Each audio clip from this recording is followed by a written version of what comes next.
Celeste Dye. I traveled all the way from Seattle to D.C. to push for immigration reform for my husband. My husband is a native of Ghana, and ever since we've been married, we've been fighting for his rights to become a citizen. When he came to the U.S., he came legally. He got an attorney. He sought counsel for that.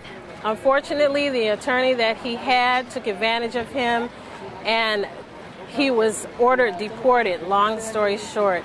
Now we're fighting and fighting, and the attorney that we have now, who happens to be good, said the only way to change his situation is if the laws change. We were told that 7 years ago. We've been fighting and fighting. 3 years ago, our house was raided. My 17-year-old son almost saw his father being taken away in handcuffs. By the grace of God, my husband was able to get out safe on foot, and we've been separated for 3 years now for fear of deportation. So I'm here to fight, and I'm going to continue to fight for my husband, and so that we could be reunited as a family, so that my son, who is now 5 years old, can stop saying, "Mommy, I would like Daddy to come live at our house," or "Mommy, why is Daddy not with us anymore?" I want to be able to answer those questions by saying, Daddy will be home one day, and know that that's the truth. But right now, I can't say that. My husband is not a criminal. When he was allowed to work, he worked 12 hours a day. He didn't commit any crimes. He tried to do the right thing. He deserves another chance. He deserves to be able to participate and contribute to society.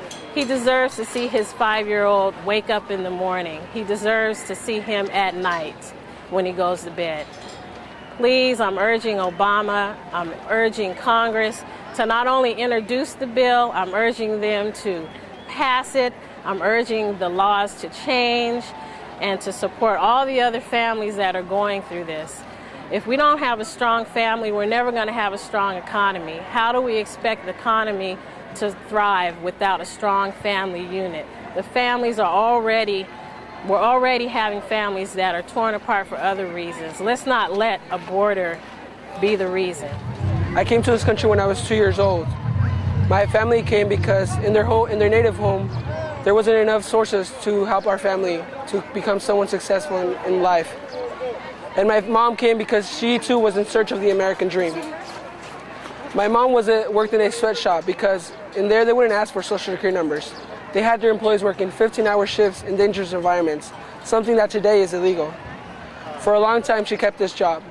One night I remember waking up in the middle of the night and I saw her in the living room. Then she started crying.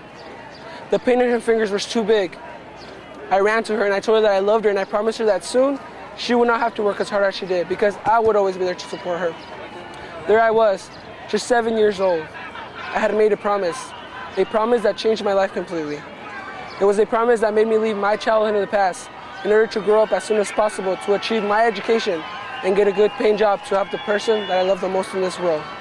You know, it's just a real shame that we're at this point in this country, that we've made so many strides and so many advancements, and yet we still have no functional, comprehensive immigration reform.